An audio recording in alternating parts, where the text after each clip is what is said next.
Баршаңызға сәлем, менің арнама қош келдіңіздер. Ең алдымен бізге қажетті жылы сүт 325 мл және де 2 ас қасық қант, құрғақ ашытқы және 4 ас қасық ұн салып, осы қоспамызды жақсылап араластырамыз. Видеоның маңызды сәттерін жіберіп алмас үшін арнаға тіркеліп, лайк басып қоюды ұмытпаңыз.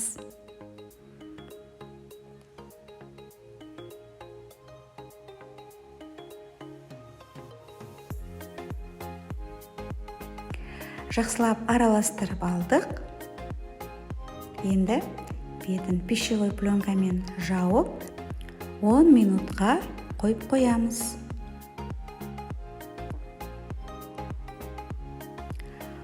10 минуттан кейін біздің опарамыз осындай көбікше болып көтеріледі. Мінекей, көтеріліп дайын болып тұр. Жақсылап бір араластырып жібереміз. Және де үстіне 2 жұмыртқа, 1 шай қасық тұз және қанттың қалған бөлігін салып, жақсылап араластырамыз.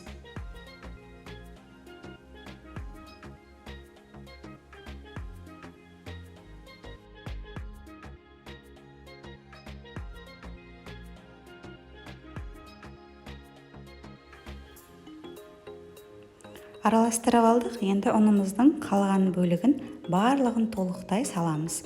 Ұнды міндетті түрде електен өткіземіз.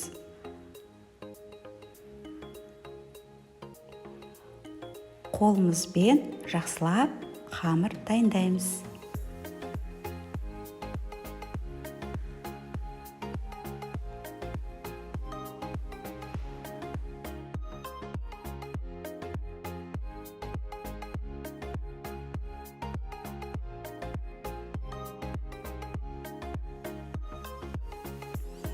Енді үстіне бөлме температурасында тұрған сары майымызды саламыз және осы орайда жақсылап біріктіріп, сары май мен қамырымызды жақсылап біріктіріп және 5-7 минут арасында жақсылап қамыр илейміз.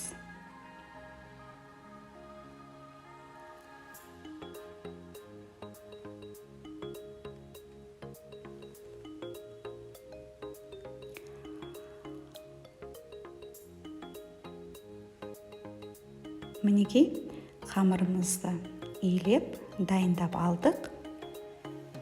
Ыдысымызға салып, бетін жауып, 1,5 сағатқа жылы жерге орап қоямыз.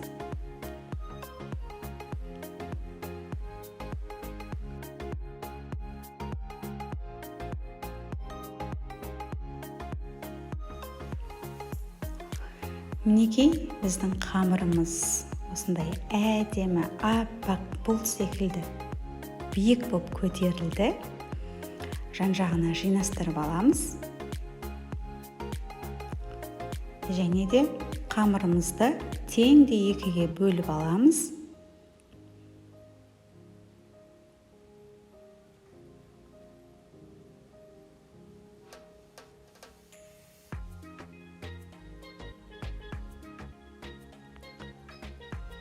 Теңдей 2-ге бөліп алдық. Әр қайсысын және тағы бөлетін боламыз. Осы дәл осы қамырдан 15 дана шығады. Осы қамырымызды бөліктерге бөліп алатын боламыз.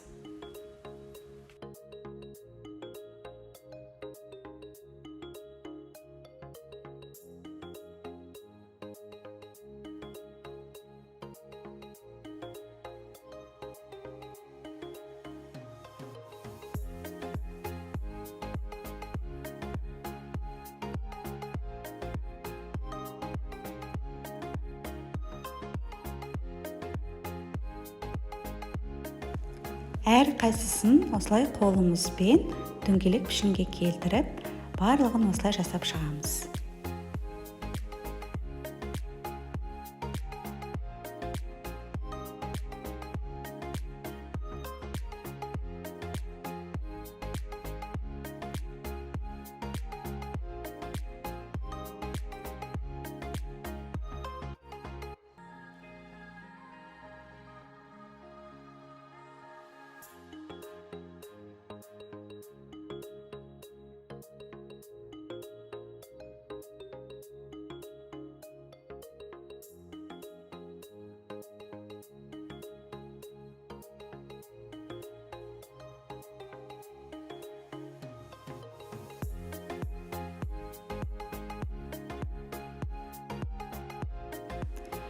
формамызға пергамент қағазын төсеп, қамырларымызды осыған орналастырамыз.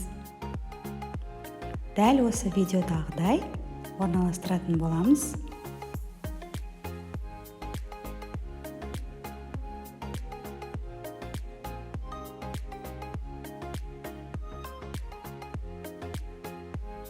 Бетін жауып, жарты сағатқа қоямыз.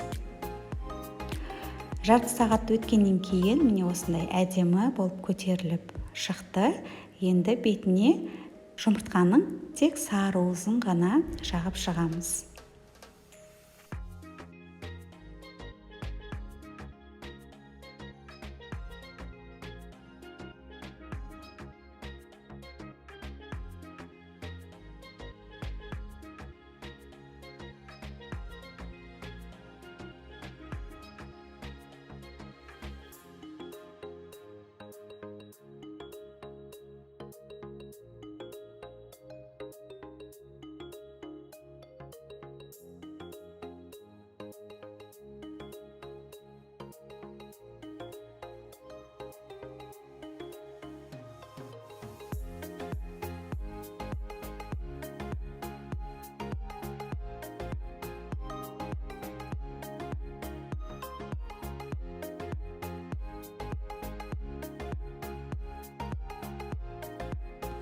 Пешті алдын ала қыздырып қоямыз. Қызып тұрған пеште 150-180 градустың арасында 20-22 минутта пісіріп аламыз.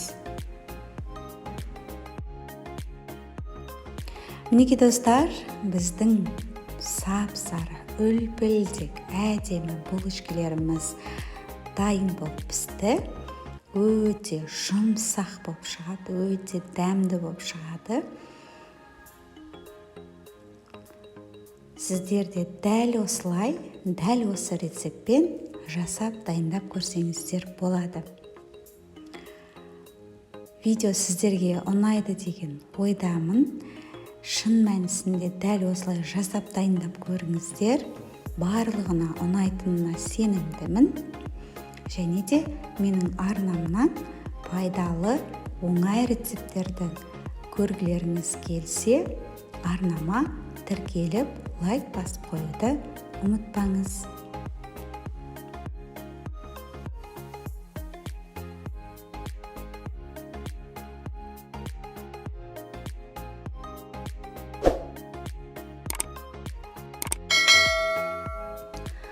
Видеоны соңына дейін қарап, назар қойып тыңдағандарыңызға рахмет.